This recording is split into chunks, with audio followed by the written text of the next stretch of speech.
అందరికీ నమస్కారం.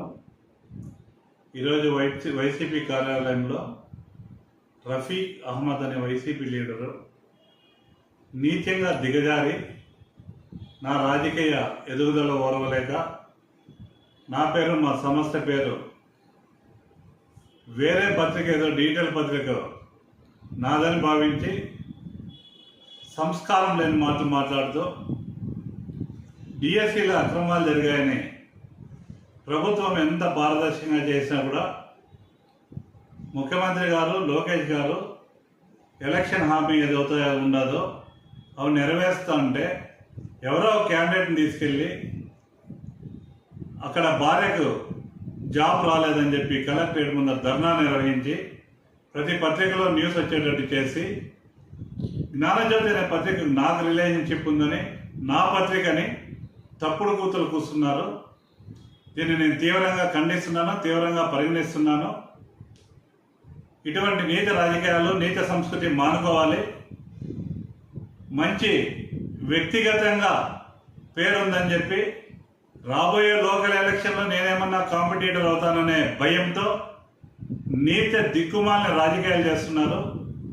ఎంతోమంది విద్యార్థులు ఉజ్వల భవిష్యత్తుకు బాటలు వేసి బెంగళూరులో 10,000 మంది మా స్టూడెంట్స్ జాబ్ చేస్తున్నారు.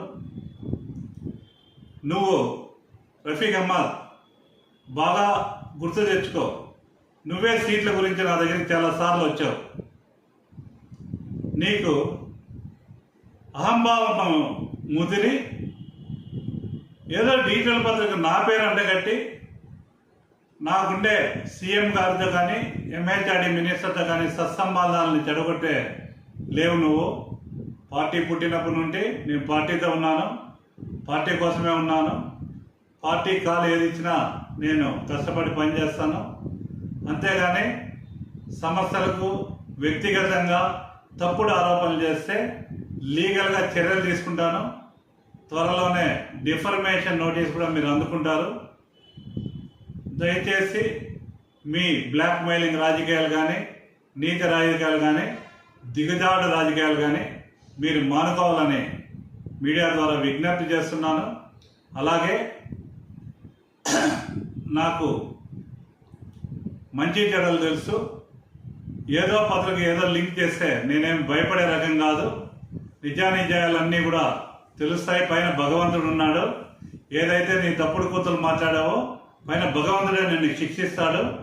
దయచేసి ఇంకొకసారి నా పేరు కానీ, నా సంస్థ పేరు కానీ మీరు ప్రెస్ మీట్లతో మాట్లాడితే మీకు మర్యాద దక్కదు. లీగల్ ప్రొసీడింగ్గా నేను ప్రొసీడ్ అవుతాను.